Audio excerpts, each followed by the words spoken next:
Amada familia, que el Señor les bendiga. Un gusto saludarles a cada uno de ustedes. Ya estamos aquí iniciando este tiempo especial, este tiempo maravilloso para tener un tiempo de estudio de la palabra de nuestro Dios. Y vamos a continuar con nuestro estudio en el libro de Mateo. Así que vamos a abrir nuestras Biblias en el Evangelio, la Besorá de Mateo. Evangelio de Mateo. Así que ahí vamos a estar. Evangelio de Mateo. Capítulo 21. Nos toca hoy día verso 18 al 22. Mateo, Matitiyah, capítulo 21, del 18 al 22. Vamos a estar realizando nuestro estudio en este momento y mi esposita me va a ayudar con la lectura. Ahí está mi esposita que no quiere estar junto a mí. Dice que le pellizco. Por favor. Así es, mis hermanos. Leamos la palabra. Dice, por la mañana, volviendo a la ciudad, tuvo hambre. Y viendo una higuera cerca del camino, vino a ella y no halló nada en ella, sino hojas solamente. Y le dijo, nunca jamás nazca de ti fruto. Y luego se secó la higuera. El 20. Viniendo a esto, los discípulos decían maravillados, ¿cómo es que se secó enseguida la higuera? 21. Respondiendo Jesús, les dijo, de cierto os digo que si tuvieras fe y no dudaréis, no solo haréis esto de la higuera, sino que si a este monte dijeras, quítate y échate en el mar, será hecho. Y todo lo que pediréis en oración creyendo lo recibiréis. Muy bien, amada familia. Ese es el texto que hemos leído. Mateo capítulo 21, versículo 18 al 22. Y hoy vamos a estar analizando algo muy interesante, algo muy especial, algo que quizás para algunos sea nuevo, quizás para otros ya lo conocían, y tiene que ver propiamente con el significado de la higuera. Y es lo que habíamos quedado para revisar el día de hoy. La semana pasada habíamos estudiado acerca de la purificación del templo, habíamos entendido todo el contexto social, aún el contexto religioso que se desarrollaba en aquel entonces, los movimientos religiosos que se daban, como el caso de los saduceos, el caso de los fariseos, los esenios incluso, y cómo estos grupos influenciaban muchísimo el pensamiento de cada una de las personas.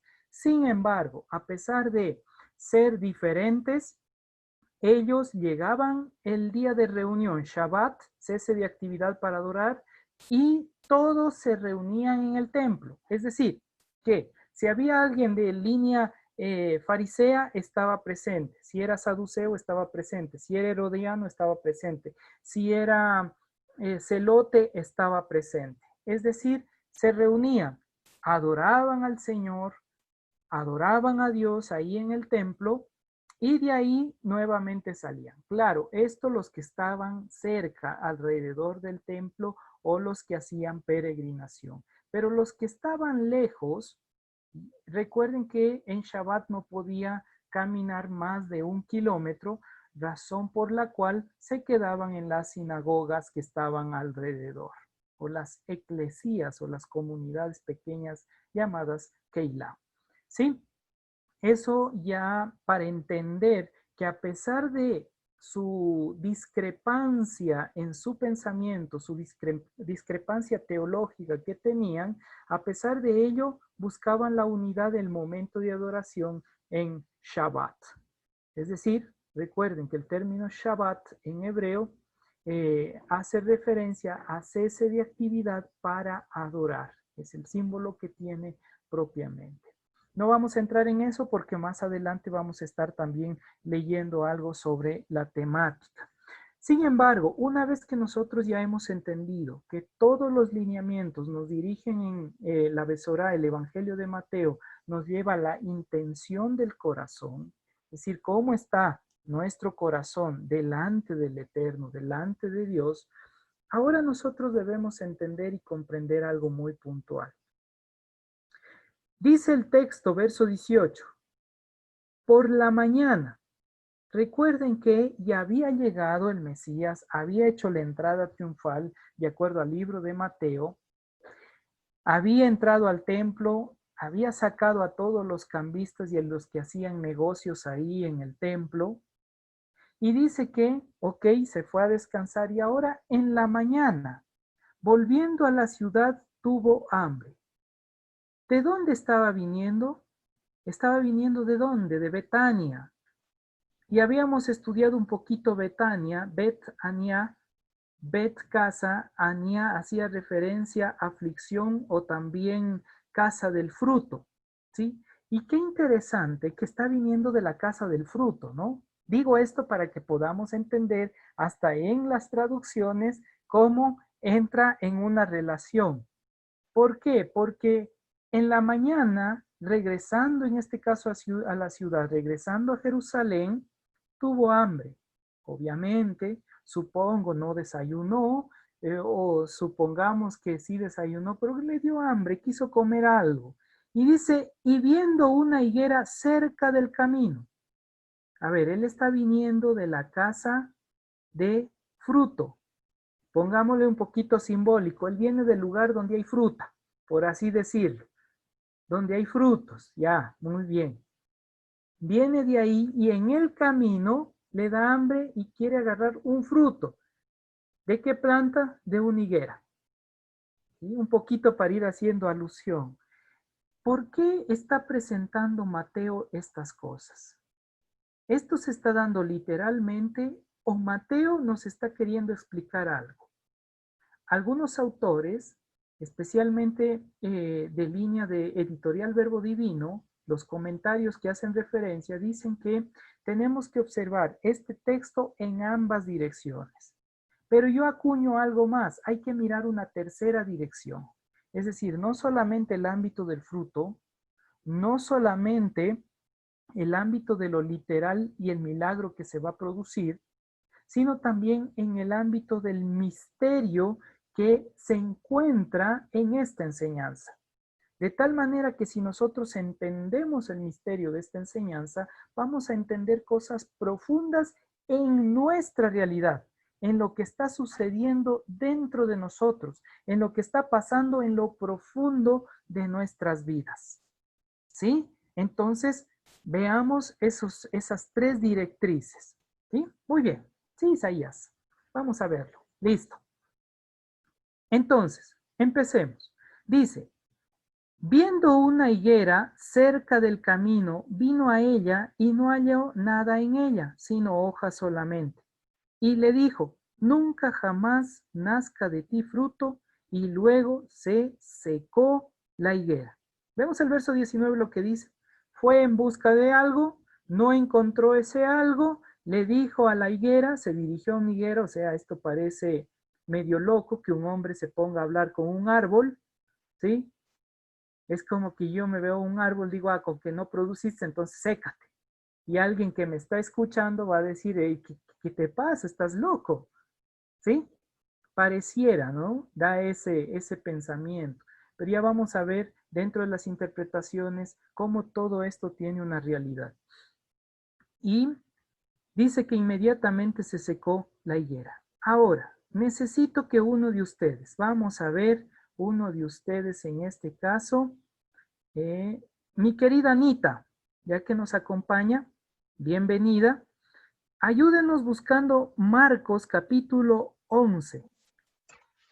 Marcos capítulo 11, 12 al 14. Va a hablar de la misma historia. Marcos capítulo 11, verso 12 al 14. Son dos versos. Ya, sí. ¿Qué nos dice?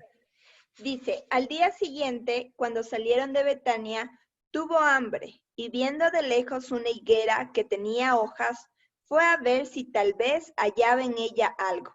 Pero cuando llegó a ella, nada halló sino hojas, pues no era tiempo de higos. Entonces Jesús dijo a la higuera: nunca jamás coma nadie fruto de ti. Y lo oyeron sus discípulos. Qué interesante que Marcos está diciendo que no era tiempo de higos. ¿Se da cuenta? Esto es algo que pasó por alto Mateo cuando dice no era tiempo de higos. Es decir, Jesús va en busca de higos fuera de tiempo. Es muy interesante esa línea. Muchas gracias. Ahora, dice el verso 20, viendo esto los discípulos decían maravillados, ¿cómo es que se secó enseguida la higuera? Dice que se secó enseguida. Y luego dice, respondió Yeshua y les dijo, de cierto os digo, que si tuvieras fe, emuná, que ya hemos visto, confianza, fidelidad y esperanza, y no dudareis. Oiga, qué interesante, porque aquí ya está poniéndonos en un nivel mucho más fuerte. Porque ¿qué nos está diciendo? Si tienes confianza, fidelidad y esperanza, pero a más de eso, si no dudas, qué interesante, ¿no? Si no dudas, no solo haréis esto de la higuera, sino que si a este monte le dijereis, quítate y échate en el mar, será hecho. Ya vamos a ver qué significa monte en este sentido y qué significa mar, porque todo tiene un significado especial. Y todo lo que pidiereis en oración, en tefilá, creyendo, es decir, teniendo fe, teniendo confianza, fidelidad, esperanza, sin dudar, lo recibiréis. Y aquí es cuando ya nace algunas preguntas. Hemos visto la primera parte, que es lo literal. Hemos visto, está presentado ahí, nos hacemos la historia, vemos a Jesús caminando, tiene hambre, se acerca a una higuera, le dice a la higuera, a ver, vamos a buscar a higos por aquí, no hay ningún higo, como no tienes higos, sécate.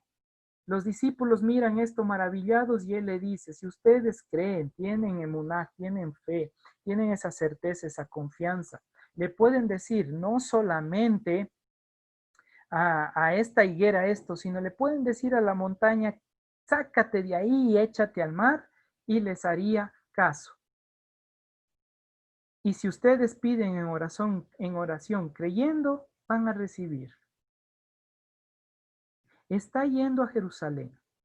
Se está dirigiendo a Jerusalén una vez más. Van a haber muchas enseñanzas que va a presentar en Jerusalén. Van a ver que después, la siguiente semana, cuando veamos la autoridad de Yeshua, la autoridad de Jesús, vamos a ver algo muy especial. También vamos a ver que va a establecer algunas enseñanzas, parábolas, y esas parábolas tienen que ver con el reino propiamente.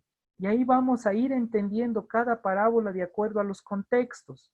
Vamos a ir estudiando este proceso, pero esta parte es muy importante para nosotros. Ahora vamos a ver, ya hemos visto la primera sección, que es verlo literal. El milagro se dio, la gente se maravilló, la gente dijo, wow, qué increíble. Y él le dice, si ustedes tienen emuná, pueden lograr esto y cosas mucho más grandes, pero tienen que pedir en fe, tienen que pedir en confianza, fidelidad y esperanza. Y ahí ya nace una pregunta aplicativa para nuestras vidas. ¿Estamos pidiéndole a Dios Todopoderoso en esa confianza, esa fidelidad y esa esperanza sin dudar? Porque el momento que nosotros pedimos y dudamos, ya no recibimos. Pero como hemos dicho durante todos estos tiempos de enseñanza y también hemos estado hablando en cuanto en la academia acerca de la oración y también hemos estado nosotros estudiando a través de las predicaciones acerca de el pedir conforme a la voluntad de Dios, no es solamente yo pido, tengo fe, pero ¿fe en qué? En la palabra que he recibido, en esa seguridad, esa certeza de a quién escucho y por qué le escucho. Entonces, cuando usted vaya a pedirle a Dios, especialmente en estos momentos difíciles, de crisis, en estos momentos angustiosos que estamos viviendo, si nosotros nos acercamos a Dios confiadamente, con certeza, con seguridad y pedimos conforme a su voluntad, sin dudar, crea que Dios le va a dar. Reciba, como se dice dentro del ámbito evangélico, reciba. Entonces usted tenga la certeza de que usted va a recibirlo. Pero si usted sabe que no es fiel a Dios, si usted sabe que no está siendo fiel en el estudio de la palabra, si usted está consciente de que su relación con Dios no es la más adecuada y lo que usted está pidiendo probablemente sea nada más para deleite y nada más sea en línea de quitarse el peso que está llevando y que le está puliendo, no va a recibir, por más que usted pida. Por eso lo primero se llama hacer una introspección a nuestra alma, hacernos la pregunta, ¿cómo estoy en lo profundo de mi ser? ¿Qué está sucediendo dentro de mí? ¿Qué tan factible o qué tan viable es lo que yo estoy pidiéndole a Dios? ¿Es conforme a su voluntad? A veces nosotros decimos, no, es que Dios no quiere que yo sufra, pero hay textos en las Sagradas Escrituras que vemos que Dios permitió que las personas sufran porque están siendo pulidos. Entonces ahí viene la pregunta, ¿lo que yo estoy pasando en este momento es para pulir mi alma? Y yo le estoy pidiendo a Dios, quita de mí esta carga. Y Dios dice, si te quito esto no vas a aprender. Si te quito esto no vas a entender. Razón por la cual me es necesario que te mantengas en ese lineamiento. Y si nosotros logramos comprender esto, aún esas cargas se vuelven viables. Y nosotros decimos, ok, como el apóstol Pablo, por 3 ocasiones te pedí en oración que me quites esto y tú me dijiste, bástate de mi gracia. Es decir, sea suficiente para ti mi bondad inmerecida. Sea suficiente para ti mi bondad. Y no le quitó ese aguijón que tenía. Oiga, qué interesante. Si no le quita ese aguijón que tenía, ¿cuánto más a nosotros, no? Y nosotros a veces le pedimos a Dios, quítame esto. Y dice, no, es que Dios no me escucha.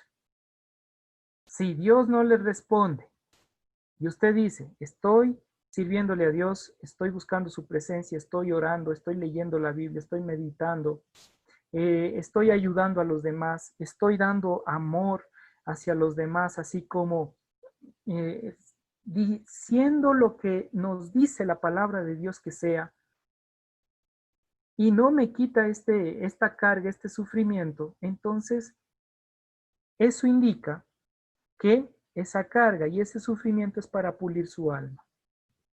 Entonces tome esa directriz, tome esa guía y diga, ok, ahora entiendo que lo que estoy viviendo y estoy pasando puede ser causa-efecto de lo que yo hice en el pasado y es necesario pulirlo, es necesario trabajarlo, porque esto va a desarrollar mi emuná, mi fe. Recuerden lo que es emuná, a más de venir, de entenderse como confianza, fidelidad y esperanza, viene del término ilul, e ilul significa entrenamiento.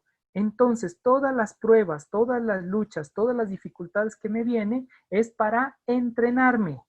Entonces estoy en el proceso de entrenamiento, un entrenamiento constante. Así que lo primero que hay que hacer es meditar en lo profundo. Digo esto por lo siguiente que viene. O bueno, lo último que vamos a hablar al final. Cuando nosotros vemos ya el texto sagrado, ahora veámoslo desde el ámbito simbólico.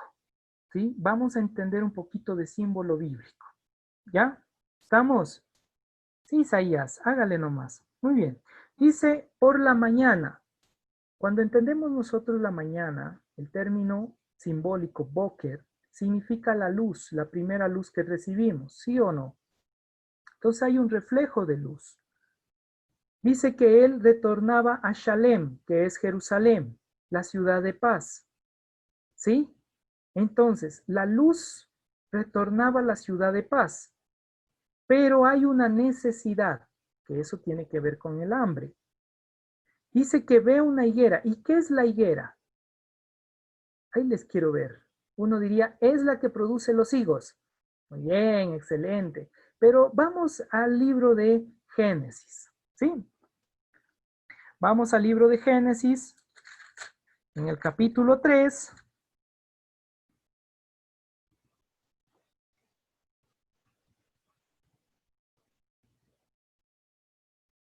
A ver, capítulo 3. Desde el verso 7. 3:7. Entonces fueron abiertos los ojos de ambos y conocieron que estaban desnudos. Entonces cosieron hojas de ¿qué? ¿De qué dice? Hojas de higuera. Y se hicieron delantales. Interesante, ¿no? Dice que el momento que Adán y Eva, agarran del fruto, comen del fruto, se les abre el conocimiento. Fueron abiertos los ojos en ambos. Ojos Ayin, y Ayin tiene que ver con lo profundo de mi alma. ¿Sí?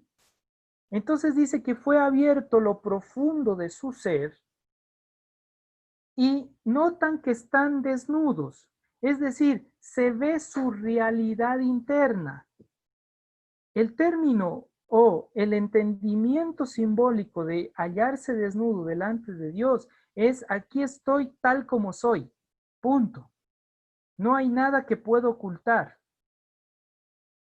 Es decir, a veces nosotros queremos ocultar nuestra forma de ser a través del ego.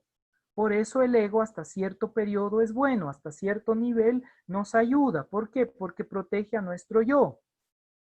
Ayuda a nuestra estima, el ego. Pero cuando el ego ya sobrepasa, empieza a taparme, a ponerme como una venda, como el delantal de las hojas de higuera. Ah, vamos entendiendo el proceso. Entonces lo que aquí nos está diciendo o aquí nos está explicando en Génesis es que las hojas de higuera tienen la representación del pecado, de cubrir lo que ellos creían o pensaban que se debía cubrir. Es por eso que dice el verso 7, entonces fueron abiertos los ojos de ambos y conocieron que estaban desnudos. Entonces cosieron hojas de higuera y se hicieron delantales. Pero ¿qué va a suceder más adelante? ¿Qué les va a decir Dios? Y les hago rápido el cuento porque si no nos vamos largo en el tiempo. ¿Qué es lo que sucedió? Que el Señor llega, se le manifiesta y dice, Adán, ¿dónde estás? Y él dice, tuve miedo y me escondí. ¿Y por qué te escondiste? Porque estaba desnudo. ¿Quién te dijo que estabas desnudo? Pero ellos estaban con los delantales de higuera. Y aún así él dice, tuve miedo y me escondí. Había vergüenza, había temor, porque ya estaban cubiertos con delantales de higuera. Es decir, que la higuera, el símbolo, no la planta en sí, o sea, es el símbolo desde el ámbito espiritual. La higuera tiene ese símbolo de maldición. ¿Y qué es maldición? Significa estar cubiertos los ojos y no poder entender lo que realmente Dios desea. Repito eso. La maldición en el contexto bíblico es estar cubierto mis ojos, estar cegado literalmente y no ver lo que Dios me quiere mostrar. Eso es estar maldito. Así que no se asuste usted cuando alguien le diga, maldito serás, como habían familias, abuelitas, que decía, ves, te cholo malcriado, perdón la expresión, pero era la forma como nos decían a nosotros, y decía, maldecido has de ser. Y uno quedaba con ese miedo, con ese temor de que algo malo me iba a pasar. ¿sí? No entendamos desde ese ámbito de que si alguien me maldice algo malo me va a pasar. No, el contexto bíblico nos presenta que la maldición es no ver la luz, estar cegados, no entender lo que Dios quiere para nuestra vida. Esa es la peor maldición, no entender lo que Dios quiere para nuestra vida. ¿Y qué hacemos constantemente? ¿O qué hacemos en esos instantes? Cuando pecamos, siempre cosemos hojas de higuerilla. Siempre cosemos hojas de higo. Es decir, nos cubrimos pensando que al cubrirme, Dios ya no me ve. Pensando que al cubrirme ya cubrí mi pecado. Por eso una persona miente y vuelve a mentir y vuelve a mentir y se le hace clásico. Se vuelve muy común. ¿Por qué? Porque eso le está cubriendo sus ojos, le está cubriendo su realidad. Misma situación, la persona tiene un vacío existencial, algo sucedió en su vida, con su familia, dentro de su hogar, algo pasó que le lastimó profundamente. Entonces, ¿qué hace? Una autodefensa. Su ego empieza a ponerse. Y dentro de esa línea aparece la depresión, que la depresión no es más, que voy a explicarlo de forma simbólica, que las hojas de higuera tapándonos la realidad. Porque la persona que se deprime, ¿en qué estado está? De que yo no sirvo, yo no valgo, yo estoy en lo peor, ahora sí me voy a morir, quiero cortarme las venas. Y anda deprimido. Solo a mí todo me va mal y empieza a quejarse. Hojas de higuerilla. En vez de reconocer y decir, muy bien, sé que estoy mal, pero voy a confiar en Dios, voy a hacer todo lo que esté a mi alcance para salir adelante. Estoy pasando por este momento de crisis, este momento de ver a mi familia que familiares han fallecido, etcétera, etcétera, pero yo entiendo, es un proceso, voy a llorar, voy a sufrir porque ya no está mi ser querido, pero es tiempo de levantarse. ¿Qué está haciendo? Quitándose el velo, la higuerilla, la maldición de su vida. ¿Captamos esta idea? Entonces, eso es lo que nos está mostrando nuevamente aquí en la historia de Mateo capítulo 21, versículo 18 al 22. Desde el ámbito del símbolo, ¿no? Estamos viendo la higuera. Ya vimos la parte literal, ya vimos el milagro y el cumplimiento. Ahora estamos viendo la parte de el símbolo. Entonces, ¿qué vemos ahí? Vemos que Jesús se acerca, mira la higuera, no hay fruto, le maldice, es como decir, cumple tu función. ¿Y qué sucedió con la planta inmediatamente? Se secó. Y eso es lo que pasa en nuestras almas cuando nos mantenemos en esa línea de no luz, en esa línea de no buscar la presencia, en esa línea de no ser libres. Poco a poco nuestra alma se va secando, se va secando, se va secando. ¿Por qué? Porque nos empezamos a acostumbrar constantemente a los delantales de higuera. Y no queremos presentarnos ante Dios y decir, Padre, realmente soy pecador, he hecho mal las cosas, pero ayúdame para salir adelante contigo en tus fuerzas. Porque el momento que hagamos eso, ¿qué pasó con Adán? Aunque le echó la culpa a Eva y Eva a la serpiente y la serpiente no tuvo a quien echarle la culpa, ¿qué hizo Dios? Les cambió los delantales de las hojas de higuerilla a piel, ¿sí? Y piel viene de un término muy antiguo, que no les voy a dar a conocer porque es paleo-hebreo, que hace referencia a palabra. Es decir, les puso la palabra para que empiecen a abrir sus ojos y su entendimiento y nuevamente retornar al Edén. ¿De dónde nace el término pardes? Que es retornar al Edén, regresar hacia el Edén. Y eso es lo que significa las pieles. Esa piel que está puesto. ¿Sí? Es la palabra. Por eso la ley ya está en nuestra vida, ya está en nuestro corazón. No lo digo yo, lo dijo el apóstol Pablo. Está impreso, impregnado, está ahí sellado. Y también Pablo va a decir que el momento que entendemos, viene el Espíritu, sella en nosotros, que es la manifestación desde lo profundo, porque ya está en nosotros. ¿Se da cuenta? Y cuando usted empieza a entender eso, empieza a gozarse, a ser feliz, a disfrutar. ¿Por qué empieza a disfrutar? ¿Por qué empieza a gozarse?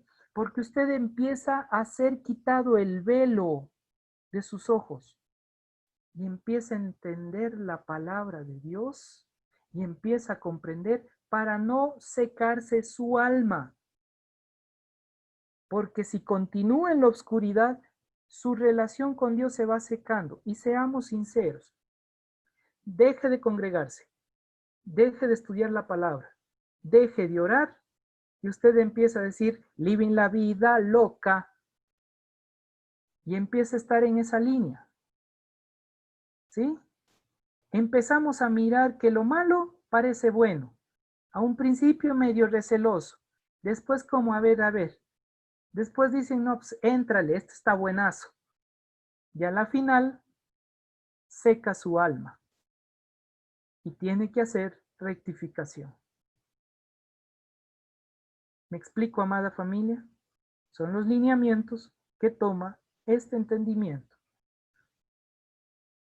Ahora bien, una vez que usted logra comprender esto, una vez que usted ya tiene claro el panorama, ahora vamos a lo que es el siguiente nivel de interpretación. Les había dicho 3. Número 1 literal, número 2 interpretativo y simbólico. Y ahora vamos a ese número 3 o número 4 dentro del análisis propiamente dicho, que es el misterio. ¿Cuál es el misterio aquí? ¿Qué es lo que está queriendo mostrarnos Jesús dentro del ámbito más profundo de la enseñanza?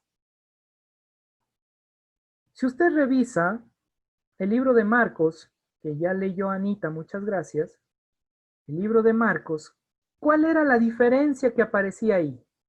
Dice que no era tiempo de higos, no era tiempo de producción. ¿Por qué Marcos establece eso y Mateo no lo presenta? Porque ya está algo entendido. Debemos comprender en nuestra vida algo muy importante, que se llama las estaciones y los tiempos. Todos nosotros vivimos dentro de procesos de estaciones y tiempos. Eso se llama en hebreo olam. Voy a explicarles un poquito, permítanme por favor ir a la pizarra. ¿Sí? Y aquí estamos, listos con nuestra pizarra para entender esta parte. Y le está escribiendo, ahí está. Pensé que no escribía. Y le vamos a dividir en 4 secciones esta parte. Ahí estamos. Usted dirá, qué bonita cruz, profe. Muy bien. Ahí estamos. Listo. Sí se ha dado cuenta que nuestro universo, por así decirlo, nuestra realidad universal, está compuesta de 4. Tenemos aquí, por ejemplo, norte, obviamente el Voltaire sur, norte, sur, este y oeste. Si me equivoco, perdonarán. Si está al revés, no. Piensen que estoy escribiendo al revés en hebreo. Anita me dice es al revés, ya. Por el bienestar de Anita, para que no sufra un colapso, le vamos a poner al revés. Entonces acá el oeste y acá el este para no cambiarle la existencia. Ahí estamos bien. Sí, muy bien, ok. Tenemos 4 puntos cardinales. por ende, tenemos 4 estaciones del año. ¿Sí o no? Tenemos verano. Claro, esto no aquí en Ecuador, porque acá en Ecuador, especialmente en Quito, es más variable que nada. Tenemos verano, tenemos invierno, tenemos otoño y primavera. ¿Sí o no? Muy bien. Bueno, primavera, ahí dejemos. La prima dejemos. Muy bien. ¿Se da cuenta que están 4? ¿Por qué quiero que usted pueda observar esto? Porque cada una de las estaciones, sea cual sea, trabaja en un ámbito de su ser y especialmente trabaja en su ámbito anímico, emocional, sea cual sea el lineamiento. Para algunas personas, si es verano, están felices, porque el verano significa vacaciones, playa y a disfrutar la vida. Si es invierno, entra tristeza y están como abatidos y hasta el tiempo, la estación es un poquito pesada. En otros países es mucho más fuerte porque cae nieve y todo lo demás. ¿Sí? Y durante ese periodo el sol casi no sale. Rara vez aparece el sol. Los que están en otoño tienen como esa esperanza. ¿Por qué esperanza? Porque saben que está pronto los cambios, están pronto los procesos. Pero cuando llega la primavera, usted disfruta y hay tranquilidad, hay paz. De acuerdo a la parte psicológica, cuando uno hace un estudio psicológico, y aquí entro en el ámbito emocional de las personas, hay 4 factores del ser humano que se estableció en la antigüedad de las reacciones o los temperamentos de la persona. Algunos son coléricos, ¿sí? Otros son flemáticos, otros son sanguíneos y otros son melancólicos. Y a cada uno le va a afectar la estación según su temperamento. Por eso necesita desarrollar carácter, porque ¿qué es el carácter? El carácter es aquel que nos ayuda a estabilizar nuestro temperamento, el que nos ayuda a controlar el temperamento. Una persona que es colérica, no le diga que es temperamento fuerte, perdón, no es el carácter fuerte, no. Si es colérico, no le diga que es carácter fuerte. ¿Por qué? Porque su temperamento es fuerte. El que tiene el carácter fuerte es la persona que tiene la capacidad de poder estabilizar su temperamento. ¿Está claro? Y esto es lo que nos va a enseñar con esta historia Jesús. Ahí está el misterio más profundo, porque está hablando, la higuera está hablando de nosotros. Por eso dice el libro de Marcos, y no era tiempo de frutos. ¿Qué está diciendo? Se dejó llevar por las estaciones, se dejó llevar por la situación emocional. ¿Qué quiero decir? ¿Cuántos de nosotros durante el año nos dejamos llevar por las situaciones estacionales, por las emociones? Y claro, como no estamos en primavera, ando triste como si siguiera en el invierno, por poner el ejemplo, poner el símbolo, ¿no? ¿Qué queremos decir, amada familia? Muchos de nosotros nos dejamos llevar por las estaciones. Nos estamos dejando llevar por los tiempos. Ya lo que siga. Igual cuando entrábamos en el trole, ¿recuerdan? Uno solamente agarraba todas sus cosas por si acaso le roben y con la ola, hacia adentro.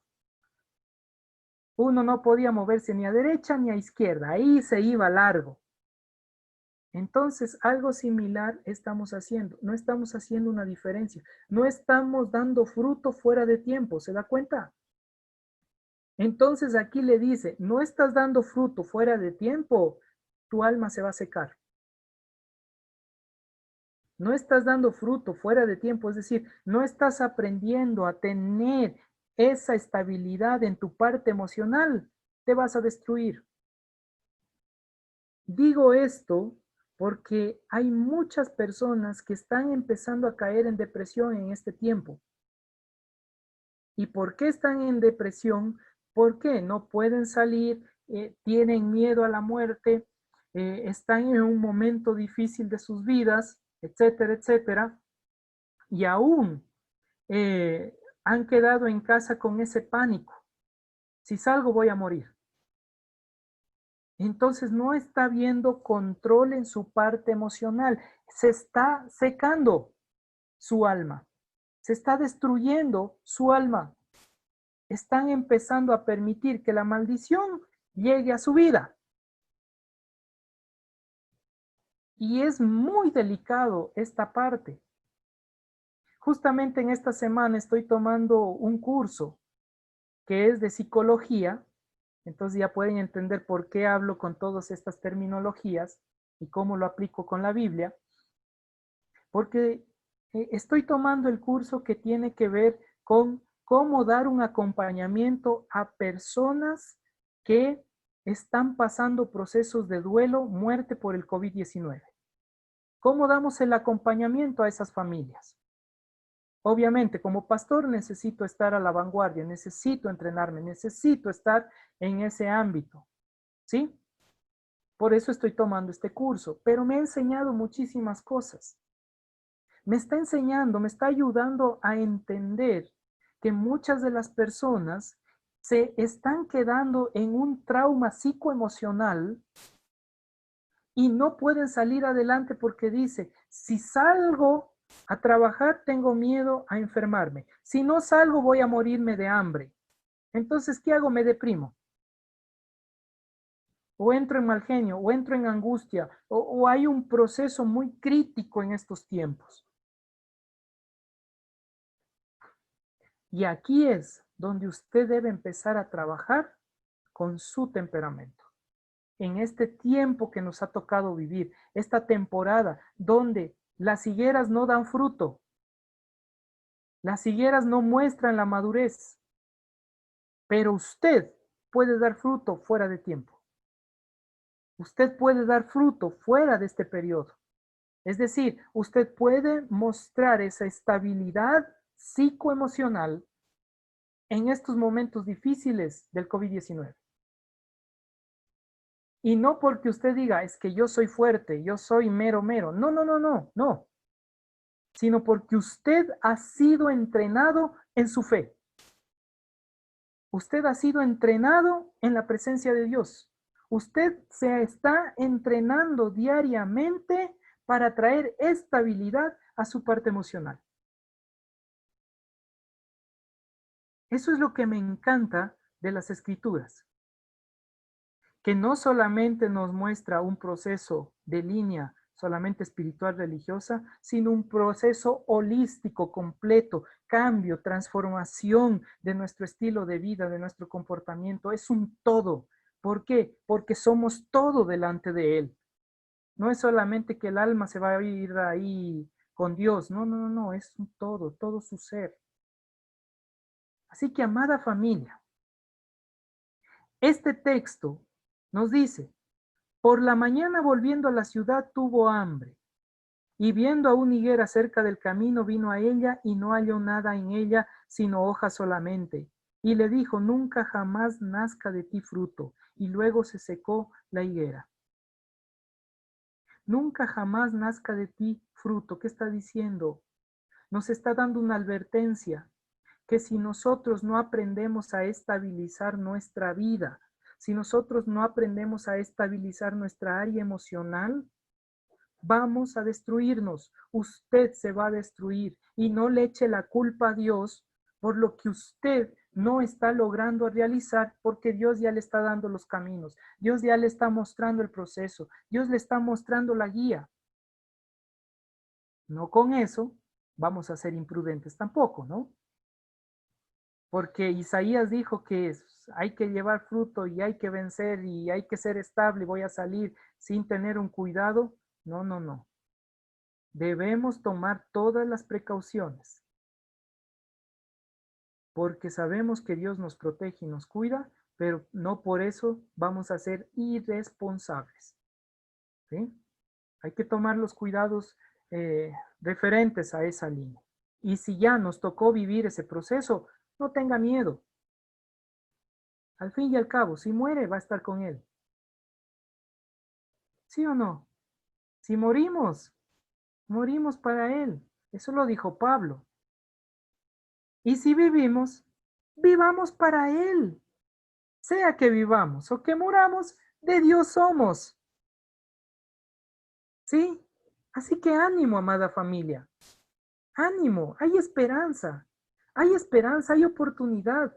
No debemos tirarnos a la muerte y a sufrir y decir, no, ya aquí se acabó todo. No, disfrute la vida hasta sus últimos días. Y es más, muera disfrutando la vida.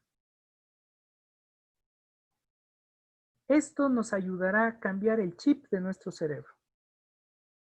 Pero debemos aprender a tener estabilidad en nuestra área emocional y no dejarnos llevar por los tiempos y las emociones. Tiempos y sazones, dice el texto sagrado. Y usted me dirá, pero ¿y qué ejemplo hay de que se dio fruto fuera de tiempo? La venida del Mesías. Cuando Yeshua, Jesús, viene al mundo, ¿qué le dicen los demonios? ¿Por qué has venido antes de tiempo a atormentarme? Oiga, qué interesante. Yo me ponía a revisar y decía, ¿por qué ellos dicen esto? ¿Por qué dicen, has venido antes de hora a atormentarnos? Has venido antes de tiempo a atormentarnos. Y empiezo a revisar, y está en algunos profetas, como el caso de Amós, que hace referencia, y vendrá la lluvia temprana y la lluvia tardía, tiempos, estaciones. ¿Cómo es que la lluvia temprana? ¿A quién se estaba refiriendo el profeta en símbolo? A la venida del Mesías. Nadie le esperaba en el tiempo que él vino. Ni los propios de él esperaban que llegue, por eso no lo recibieron. A lo suyo vino y los suyos no lo recibieron, porque no entendieron la estación y el tiempo. Y ahorita, lluvia tardía. ¿Por qué lluvia tardía? Porque todavía no viene el Mesías y seguimos esperando. Está tardando su venida. Pero como dice en este caso Pedro, no pensemos que él tarda su venida como algunos tienen por tardanza, sino que fiel es Dios, que hace esto para que nosotros podamos buscar de su presencia y muchos sean salvos. Parafraseo el texto de Pedro. ¿Me explico? Ahí está el ejemplo más claro. Él rompe todo el proceso de estaciones y tiempos. ¿Para qué? Para enseñarnos. No debes dar fruto solo cuando la gente piensa que debes dar fruto, sino en todo tiempo. Porque has llegado a ese momento de estabilidad en tu alma, de madurez.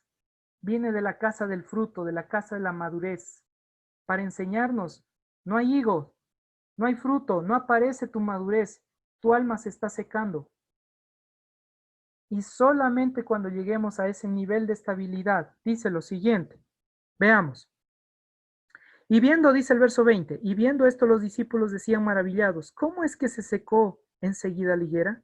Respondiendo Yeshua le dijo, de cierto os digo, que si tuviereis fe y no dudareis, no solo haréis esto de la higuera, sino que si a este monte le dijereis, quítate y échate al mar, será hecho.